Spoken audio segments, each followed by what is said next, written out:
Hi, today we're going to do one more Valentine decor piece. Hi, I'm Myra with Boutique Paint. Thank you for joining me. We're starting out with a dollar store heart. And I went ahead and took the string and I just untied the knots because I wasn't sure if I wanted to reuse that. And then I'm going to paint it with white. And I'm using a paint that I'm actually discontinuing. So I'm trying to get it used up. So I'm using a chip brush because I'm wanting to add some texture. So I'm just kind of going back and forth. And this paint has kind of thickened up. So I'm going to go ahead and spray some water just to get it to move around a little bit. And I've already painted the backside. And on pieces like this, especially thin pieces of wood, you always want to paint the backside also. Otherwise, you might get some curling of the wood.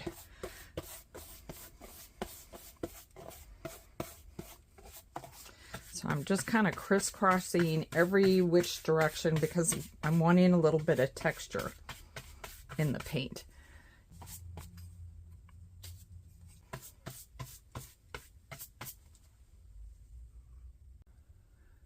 So I have my second coat on here and the board is nice and dry, and you need to make sure it's nice and dry because we're going to put a transfer over one side of it. So I'm going to pull from this, and I was debating between this beautiful one here, but it just felt like it wasn't quite big enough for what I wanted. But if you have a smaller heart, this one might be a good one to do. So I'm going to use this guy, which is the first page, and I'm going to cut off some of the wording because I don't want the wording on there since this is a Valentine's project instead of a like spring project. I just want to go without the words, but you save them nonetheless, and you can either tape the backing to it after you're done with your project so that the backing stays on these little pieces. Just use blue painter's tape to keep them together.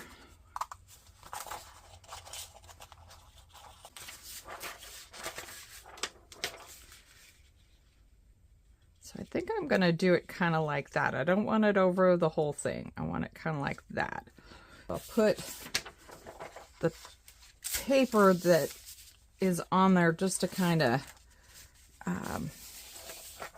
the paper that keeps it safe from sticking to itself right underneath it so that I can use these pieces or these leftovers for something else. And then we're going to just use the stick that comes in the package with the transfer.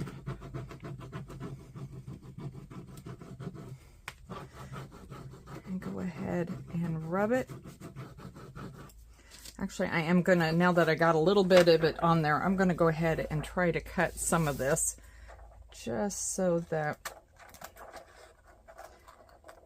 it doesn't do something funky to the rest of the transfer, because you definitely want to be able to put this aside just for any other project. There we go. See, they're perfectly good rows right there.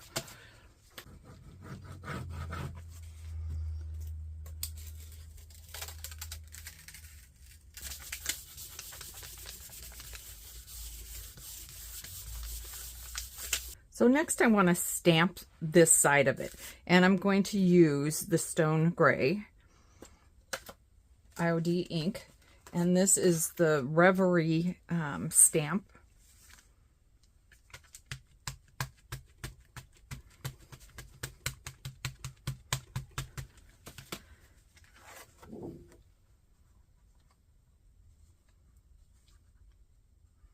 And this is just a matter of choice of how you want this to look.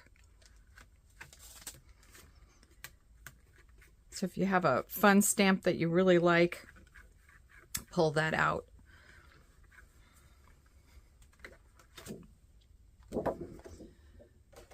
And this one, I'm going to use part of the angel, one half of it.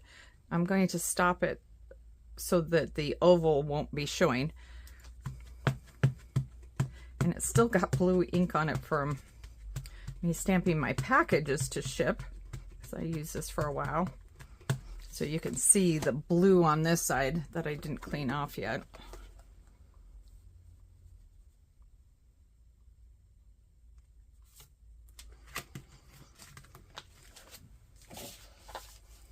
There we go. Very sweet. So it's kind of bland in the center. So what I want to do is I want to add just a little bit of interest in there. So the next step that I want to do is I want to take a stencil, and I'm going to take a white paint that's just a smidge different than the white paint I painted this with. So this has got a little bit more ivory in it, and I'm just going to put my pouncer in there, get some paint on it, and then I'm going to offload it because we don't want too much. And this has got stencil glue on it, and I'm just going to pounce in there. And I don't want to go where my stamp is, so just kind of keep an eye out. And it doesn't need to be perfect in this. We're just adding a little bit of extra detail here, and it's going to be oh so slight. You're barely going to see this. Let's go ahead and lift that. So because that didn't show up enough, I'm just going to take a little bit of the white, which is a little bit different white than what I originally used, but it's not showing up the way I want it to. And then I'm going to take a little bit of crinoline, which is definitely darker, but I don't want it showing that much. So I'm just going to kind of do a half and half on a plate.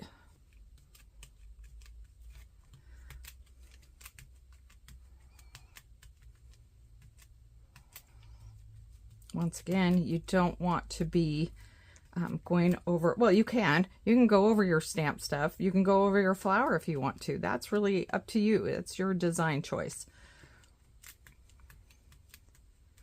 My hope is always to give you the tools or the ideas and the technique on how to do something so that you can run with it and do it your own way.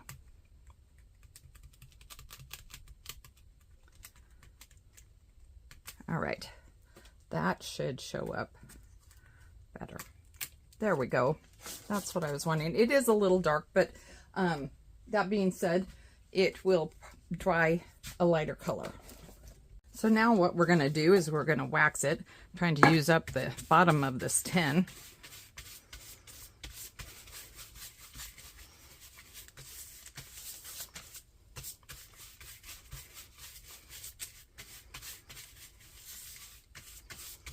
So now I want to add a little bit of interest.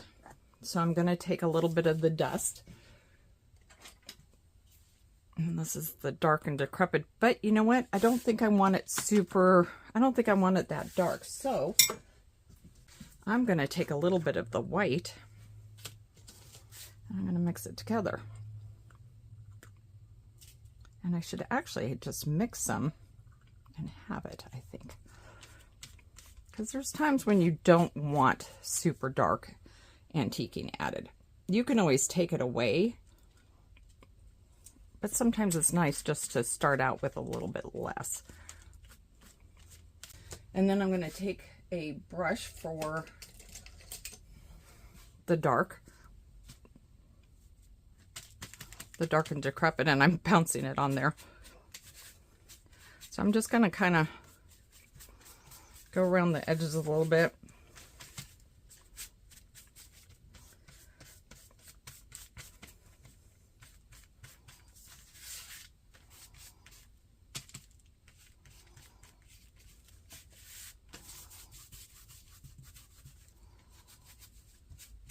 If you don't like your edges being just the ivory or whatever color you're using, you could either take a foam brush and go around it before you wax and put a secondary color, or you could use the gold trick with, or silver trick with a stamp pad. I'll just give it a little bit more interest. And you can see that this dried a lighter color, so it's not super dark. So I think I just want to pounce some of this in here. I don't want it all over. And then I'm going to take a paper towel.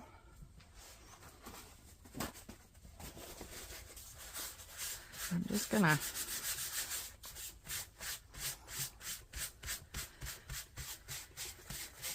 and if you find it's too much, take a little bit of your wax and just get some out of the container and wipe it on there and wipe it back a little bit more. And now we're ready for the last step.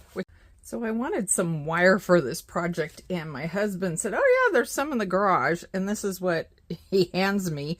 I usually have wire hanging around here, but I must have used it all and not realized it. And I said, well, that's super rusty. And he says, well, isn't that patina in your world? And I'm like, well, yeah, I can't argue with that. So we have this rusty wire. If I didn't want it to be rusty, I could take some sandpaper and just quickly sand off the rust, and it would take it right off. But like my husband said, we consider that patina. So I'm going to string this through one side.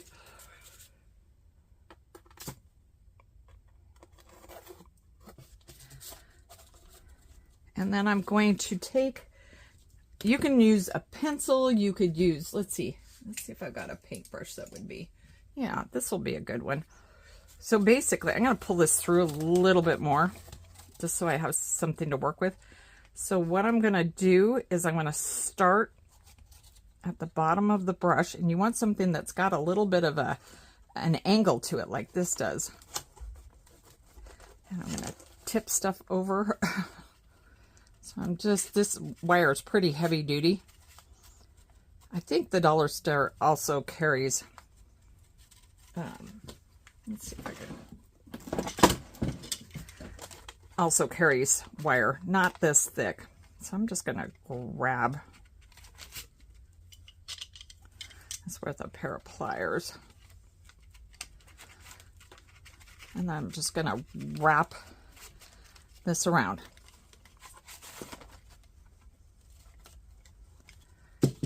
And then I'm going to pull it out. And then I'm going to, there we go. And then I want to come up and make a V up here.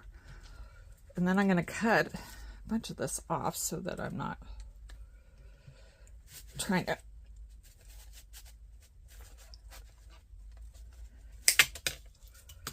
this stuff is heavy duty. Put it through. The other thing too is I have these, which are actually far easier. And you could probably use just regular needle nose pliers to do that too. So that is our project for today. If you have any questions, you can go to our website at www.boutiquepaint.com, or you can leave a question in the comments below. Thank you so much for joining me. Bye.